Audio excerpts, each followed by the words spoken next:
High school graduate, really? Everyone in our department has a college degree, you know? When Jake, who was much younger than me, reacted with surprise, I gave a wry smile. He's fine. A beautiful voice came from behind me. In front of me, Jake's eyes widened in astonishment. I slowly turned around. There stood a beautiful woman in a pale pink suit. My name is Henry. I'm 50 years old. Today is the company's Christmas party. Though I'm not yet working at the main office. I've been working at a local subsidiary for many years, but I'm set to transfer to the main office in January. When I got the call about the transfer, Ms. Taylor, the president, suggested I attend the Christmas party. Since it was scheduled the day after my move, I agreed to attend without hesitation. Wow, it's huge. I stood hesitant in front of the large hotel where the party was being held. The Christmas party was to be a standing buffet in the hotel's grand ballroom. I timidly stepped into the hotel and headed to the reception desk. The paper I received at the reception looked like a wedding seating chart. It seemed there were tables for each department. I was assigned to the System Development Department at the main office. Alternating glances between the grand ballroom and the paper, I headed toward my table. The party was set to start at 6 p.m., but at 5:40 p.m., many people had already gathered and were chatting happily. People of all ages were having fun conversations, but I felt a bit intimidated looking at my table. Everyone looked young. They seemed to be in their 20s or 30s. Are there no people my age here yet? Feeling a bit uneasy, I approached the table, and a young man noticed me. He stared at me intently. Under his gaze, I decided to introduce myself. Excuse me. I'm Henry, set to join the System Development Department next month. Nice to meet you. When I greeted them, several people introduced themselves to me. The young colleague who had been staring at me also spoke up. I'm Jake. If you don't mind me asking, how old are you? Since he asked timidly, I confidently replied, I'm 50. Exclamations of surprise came from various places, and Jake was especially astonished. 50. You'll be the oldest in our department. Have you done something amazing? Where have you been until now? He bombarded me with questions.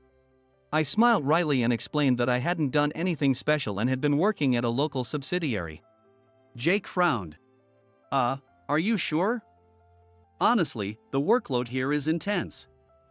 I studied programming all through college and worked hard in related activities. But even I struggle with the main office's work. He mentioned that he graduated from a well-known college. If such an eager young person says it's intense, it must be quite a workload. I braced myself a bit. Well, I guess an old high school graduate like me will have to work extra hard. When I said that, Jake's eyes widened. High school graduate, really? Everyone in our department has a college degree. Even our manager Mark is in his early 40s. Realizing what he had said, Jake lowered his voice. Did you maybe mess up at the subsidiary? An old high school graduate among young college graduates. Feel free to ask me anything. I'll help you out. He seemed to have misunderstood something. As he said that, Jake extended his right hand to me. He's probably not a bad kid. I smiled wryly and reached out to shake his hand. At that moment, he's fine. A beautiful voice came from behind me. In front of me, Jake's eyes widened in astonishment. I slowly turned around. There stood the president of the company, Ms. Taylor, dressed in a pale pink suit. She was 40, 10 years younger than me, but had a youthful, vibrant complexion. Her distinct double eyelids and slightly drooping eyes gave her a gentle appearance, and her lightly colored lips had a touch of deep red. With her good posture and slim legs, she looked great in heels. It's been a while. I greeted her. She looked slightly flustered. Henry. I've been looking forward to seeing you. Her eyes were slightly moist. Surprised by our interaction, Jake asked for an explanation. I smiled wryly and recalled the past. I joined this company right after graduating high school. I still remember how my heart raced when I first touched a computer in middle school. Using all my saved money, I bought a bulky, old-fashioned computer and started programming from a textbook. It was more fun than I had imagined, and my heart soared. My parents, who were busy with their jobs, naturally assumed I would go to a general high school and then to college. But I wanted to attend a technical high school. My parents said I could study engineering in college, but I insisted on studying computers right away. It was my paternal grandmother, who raised me in place of my busy parents, who persuaded them. She said, "I've never seen Henry so passionate. If he has something he loves, parents should support him." With her help, I convinced my parents. Graduating at the top of my class from the technical high school, I was recommended by the school and got a job at a top-tier company. Although it meant leaving my hometown, my grandmother was very happy. At 32, a turning point came. Miss Taylor, the president's daughter, joined the company, and I, then in the systems department, became her mentor. I had heard that she was the only daughter of the president and would eventually take over the company. So, she was rotating through various departments to learn. I've studied in many departments, but this is really interesting. I want to learn more and more. With sparkling eyes, she eagerly learned programming languages. I taught her the work with a light-hearted feeling. She stayed in the systems department for about 6 months, and in that time, we became good friends, secretly going out for meals together. I had a faint crush on her. What I loved most was her bright smile and curiosity about everything. But she was a young and beautiful president's daughter. There was no way my feelings could reach her. I spent my days hiding my feelings, content to be her confidant. Then, my parents passed away. They were involved in a multi-car accident while out shopping on a weekend. In a daze, I confirmed their bodies and prepared for the funeral with the help of relatives. I noticed my grandmother's strange behavior on the night of the wake. "Where is Michael?" Suddenly, my grandmother called out my father's name. I had been staying up all night as I couldn't sleep, with my grandmother sleeping nearby. Ever since my parents' accident, my grandmother had been crying constantly, and when I arrived, she seemed to have shrunk in size. "Grandma! Dad is all ready." I began to tell her, my face grim. But my grandmother looked at me and smiled. "Oh, Michael, there you are." My drowsiness vanished in an instant. "Grandma? Do you know who I am?" When I asked in a panic, there was a brief pause before she sadly said, "Oh. Henry, you came." I felt slightly relieved, but her behavior continued to be strange at times. After the funeral, I took her to the hospital, where they said it was likely temporary confusion caused by the shock of losing her son and daughter-in-law. However, given her age, there was a risk of her developing dementia, and they advised not to leave her alone. So I requested a month off from work, which was granted. If it was just temporary shock, they expected improvement within a month. As Dr. Mitchell predicted, her strange behavior gradually improved, but her face always seemed sad. As the month was coming to an end, she forced a smile and said, "Henry, I've caused you trouble. And your company too. I'm okay now. So go back to work." Though her smile still seemed a bit precarious, I couldn't take more time off work, so I returned. But I couldn't focus, worried about my grandmother, and started making mistakes. Emily was worried about me and invited me out for dinner. It was embarrassing to have someone I had feelings for, 10 years younger, worry about me. But I wanted to lean on her. I talked about my grandmother. Should I quit my job? Should I go back to the countryside? I voiced my doubts and, taking advantage of the counter seating, rested my head on her shoulder. When I tried to gently hold her hand, it was wet. I hurriedly looked at Emily. She was crying. As I panicked, she said through her tears, "I think you should go back to your grandmother." I felt the same. I thought I had no choice. I wanted someone to push me. But I didn't want it to come from Emily. It felt like I was being rejected, even though I hadn't confessed my feelings. Through her falling tears, she said, "I'll be sad if you leave, but right now, I think your grandmother needs you more than anyone." Could I take her endless tears as a sign that she had some feelings for me?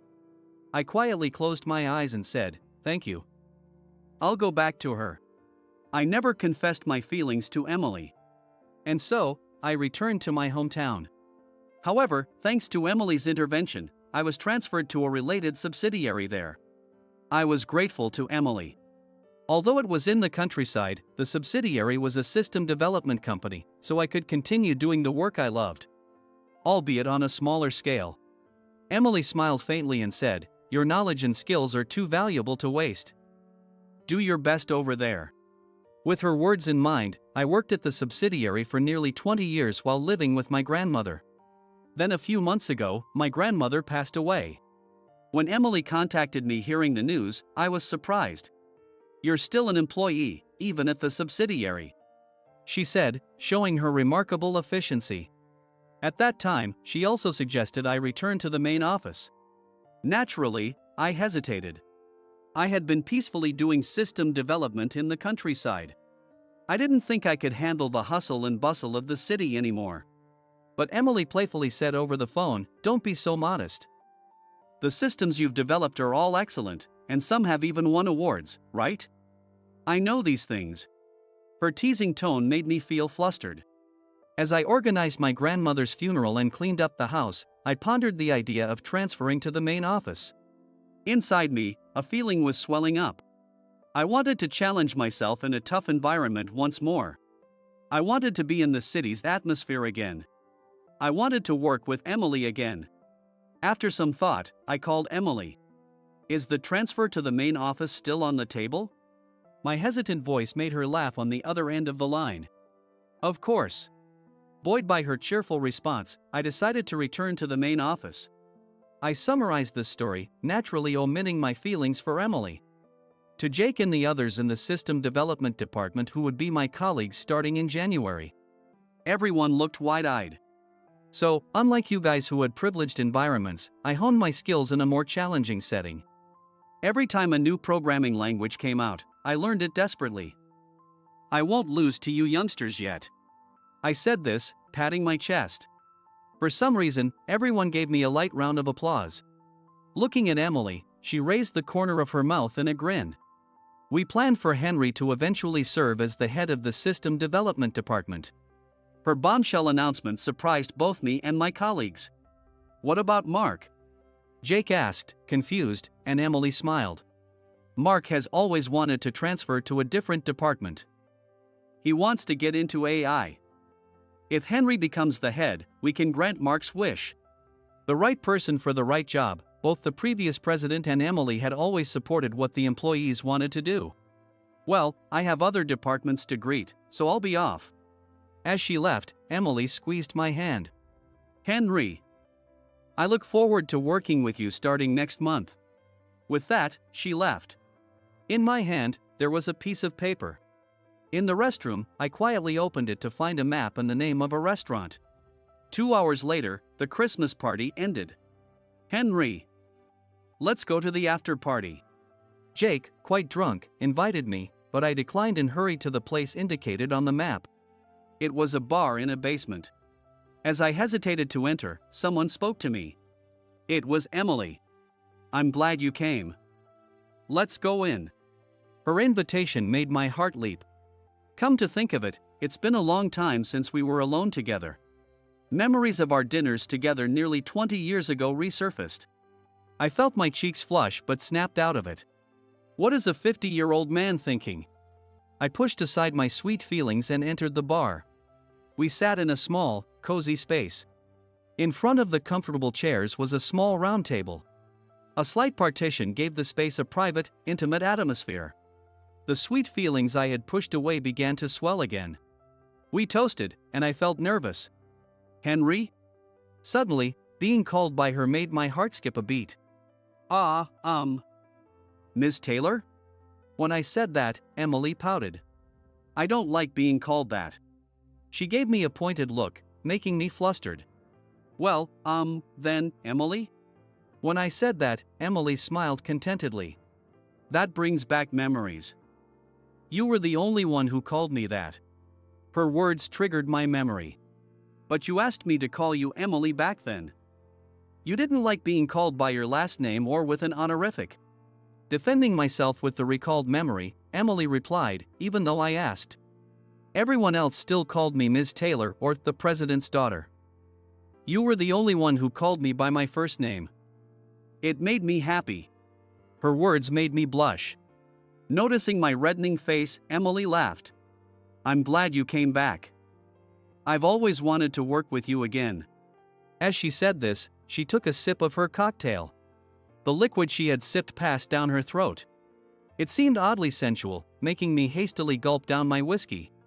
"Tell me more about your time in the countryside," she requested, and I began recounting my life with my grandmother. At first, my grandmother felt guilty about my return, but once we started living together, her strange behavior ceased, and she smiled more often. She had always been my staunch supporter. When I was lonely as a child, she would sleep beside me, and despite her age, she took me to the park. I wanted her to live a long, healthy life. I buried my lingering feelings for Emily and my desire for fulfilling work in the city. We led a peaceful, though unexciting, life. One day, my grandmother suddenly collapsed and passed away. It happened in the small garden she tended as a hobby. It was early morning, before the harsh summer sun. When I woke up lazily, my grandmother was unusually absent. She was always there to prepare breakfast. Feeling uneasy, I went to the garden and found her lying there. She had passed away as if in her sleep. According to Dr. Mitchell, it was heat stroke. Despite the cool early morning, she had become dehydrated. Dr. Mitchell said she must have lost consciousness quietly, as if falling asleep. That was my only solace. If she hadn't suffered, then it was okay. I felt surprisingly calm, perhaps because of the conversation we had the day before her death. We had a habit of drinking coffee and talking a little every night. That day, my grandmother suddenly expressed her gratitude. "Henry, thank you. I'm happy because you're here." Her sudden gratitude made me laugh to hide my embarrassment. "What's with the suddenness?" My grandmother took a sip of coffee and smiled. "When you were born, your parents were busy, and I was left with all the babysitting. I used to think every day, I can't handle this mischievous boy. But when you grew up and left for the city, I realized that you gave me a purpose. Because of you, I could live happily. When you came back, I felt guilty but also extremely happy. But Henry, I'm okay now. If you have something you want to do, go and do it. It's your life, don't have regrets." Her words made me laugh. I'm always living the way I want. I'm here because I want to be, and besides, your cooking is the best, I said, laughing it off. I wonder if she knew it was our farewell. Did she say those things so I wouldn't have any regrets? It was perfect timing. "Grandma, you are amazing." As I arranged her funeral, I looked up at the clear sky and said this with a clear voice. And now, several months have passed. Winter arrived in no time. I finished my story and downed the rest of my whiskey. Emily's eyes glistened with tears. "I'm glad, the decision we made that day was the right one," she said with a smile. "Yeah, thank you." I was able to see my grandmother off without regrets. I expressed my gratitude, and Emily narrowed her eyes. Seeing her expression, I let my true feelings slip out. But I was lonely. I missed seeing you, Emily. My words made Emily blush slightly. When I went back to the countryside, I tried not to think about you, tried not to get any information about you. However, as a subsidiary employee, I still received information about the main office. When I heard that Mr. Taylor had retired and become chairman and that Emily, still in her 30s, had become president, I couldn't help but take action. A few years ago, when Emily became president, I sent a congratulatory bouquet. Anonymously. I sent the flowers with the thought that it would be enough for them to be by her side, even if only for a moment. That was my sentiment when I sent them. "Of course, it was you, Henry," Emily murmured contentedly. "Of course." Emily spoke joyfully. "Somehow, just somehow, when I saw that anonymous bouquet, I thought of you. I wasn't sure, so I couldn't reach out." Then, she gazed at me. "Now that I think about it, thank you for the beautiful bouquet. The colors were lovely and conveyed your supportive feelings. So, look." Emily showed me her phone screen. There was the bouquet I had agonized over with the florist. The next screen showed the same flowers preserved in a glass case. As I looked confused, Emily laughed. "They're called preserved flowers. They're specially processed to last a long time." I sent the flowers hoping it would be by her side even for only a moment. Those flowers I sent remain by her side even now. A warm feeling surged in my chest.